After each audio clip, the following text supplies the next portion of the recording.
Right, hi, I'm Juanita and welcome back to the Knit Guru. This is one of my Crocs. I don't want to show it too long because I wear these everywhere. I used to call these ones my formal Crocs because they were cleaner than my informal Crocs. Why am I showing you my Croc? Well, one of the earliest patterns I ever bought on Ravelry was for Croc socks. I've never made them. I'm about to try making them. Now, what it is that the Croc sock does is that it creates like a liner. So I'm really uncertain as to whether or not this is going to work, but this is my largest Croc. My orange Crocs are smaller. There's only one size given for the Crocs in the pattern. So I'm just going to knit it up and see how it works and then talk about what the point of a Croc sock is. There's Rocky making his debut. He can't come inside here because there's a cat. Let's make a Croc sock. Right, so this pattern for the Croc socks does involve starting at the base of the foot and knitting flat in straight rows of just plain knitting, which is fine. I don't have a problem with that in theory. The downside with it is that I don't think this pattern is wide enough at all and doesn't include enough shaping. It does say in the pattern that this is reversible.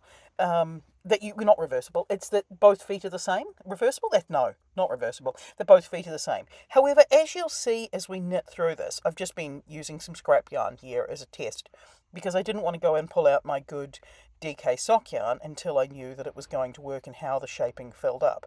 My foot's a lot fatter than this foot. There is some shaping here coming around the top of the foot. However, what isn't happening is that it's not coming out far enough, but it is coming out far enough that, well, it's creating a shape. You see, so it's coming in by the little toe and it's coming around the heel, and then we're going to be picking up all these stitches around the outside and continuing on with our toe ones. But this is not reversible, as it said. Like, this is not going to fit on one foot or the other. It's only going to fit on one of my feet. I would have to flip it over. The instructions don't say to flip it over. Anyway, I picked up all of these ridges around the outside, which is fine. And I'm just knitting and purling alternate rows because now we're working in the round. So in order to get the garter stitch, we're doing alternate rows of knitting and purling. So it starts working up the side, and I do think for it to be more successful is that it's going to need to come up further than the pattern does. If you can hear Rocky, he's just having a nice snore and a nice dream. So it's coming around. Yes, the shape is sort of there as a slipper sock, but I'm not going as far as to say that it's got that wide comfort that you get in a Croc. Now, I've been wearing a lot of Crocs lately because I am recovering from a concussion. I can't do up shoelaces. I am incredibly lazy. I should go and buy some more slip-on shoes, but I don't feel like it when I own Crocs. It is winter, so it's kind of stupid to just keep wearing the Crocs. Anyway, this is just getting frustrating to me because I can see the shape. I can see the intent of what the pattern designers come up with. And, I mean, I don't mind working this way. I found the easiest way to do it was to put a double-pointed needle across the centre section and then use the long cable around the outside. I think I may have even ended up going to using 3 needles for this next section, we'll see. So this section here involves going around and doing a 2x2 rib around the top. There were some instructions about doing some short rows. I did put some short rows in, but I put more short rows in than were in the pattern. And I still wasn't happy with it overall. It just took forever because you're trying to get it to roll up. I also didn't know whether or not this was supposed to go around the back strap if the Croc was in sport mode, or if it was designed to go on the Croc as just regular mode. I think it's designed for regular mode, not sport.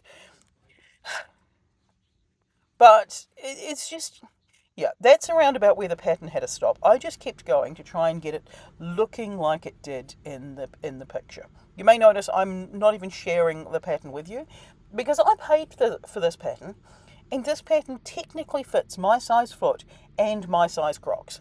I do have 2 pairs of Crocs in 2 different sizes, and it didn't fit in either of them. So we're binding off. The binding off worked quite well.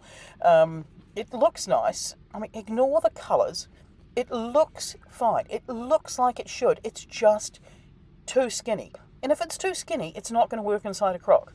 So it just had me with a level of annoyance and disappointment, mostly disappointment. Alrighty, so probably a terrible time to start filming this, but mostly because everything around me is frozen. Here's some frost. Good times. Well, here's my Croc sock. Forgive the bits that aren't turned in. Forgive the bit that I just was using up scrap yarns. But, I mean, it looks okay. But this is definitely not my size. Like, it's long enough for my foot. And it's not wide enough for my foot by any stretch of the imagination. The fact that this pattern says that it's for both feet, but it clearly bends in one direction, which does mean that I think I've picked up the wrong croc for the demonstration here, so I might have to turn it inside out. So I'll turn it inside out, which you would think might make that the reversible part of it, and maybe that is, but they're not the same on both sides because you get this extra ridge. I don't think it's big enough in any direction. And I have followed the instructions. So if I put it in my croc and I attempt to stretch it over the top, and I did do the short rows, I can get it to go across the top there, but it by no means comes the whole way out. I can stretch it out to the point where it fits inside, but it definitely doesn't have enough room to fold over at all. So all in all, I'm really disappointed because I think I said earlier that this is one of the earlier patterns that I purchased, because I purchased it and I thought that's cool. That would turn my Crocs into indoor-outdoor slipper shoe things. That looks very cool. I like that. But I'm incredibly disappointed. I don't know if this is the end of the video. If this is the end of the video, there's going to be some aesthetic shots of the mountains, and I will just put the video links of what you can do after that. But what does it need? It needs to be wider. Like, it definitely needs to be wider, even stretching out, because the garter stitch will stretch this way, but it doesn't stretch this way so well. There's a bit of stretch this way, but not a lot. Anyone who's done a lot of knitting with garter stitch will know that as you're knitting it, it gets wider, but as soon as you put any gravity on it, it'll get longer. Not that a foot has gravity, but it's got stretch. And as soon as it's stretched, it's not going to have as much give to go sideways. If this was me, I think that the base here, which I think at its widest point, it's 12 stitches. I think it needs to be at least 20 stitches.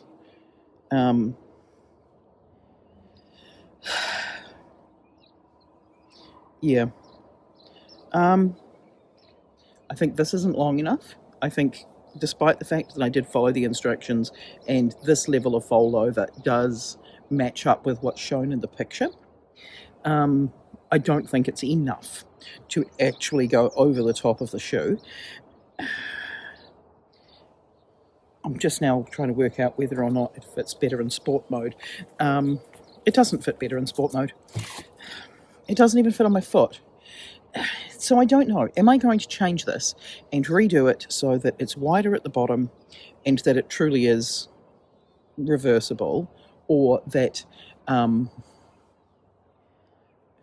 I just pick up the opposite sides when I do the other foot?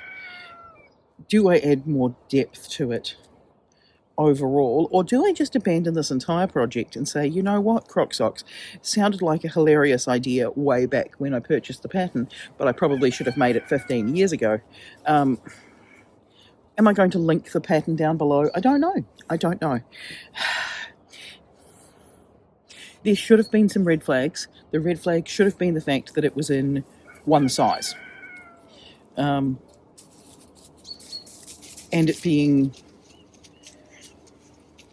without gauge, meaning that I don't know if I've made gauge or not made gauge.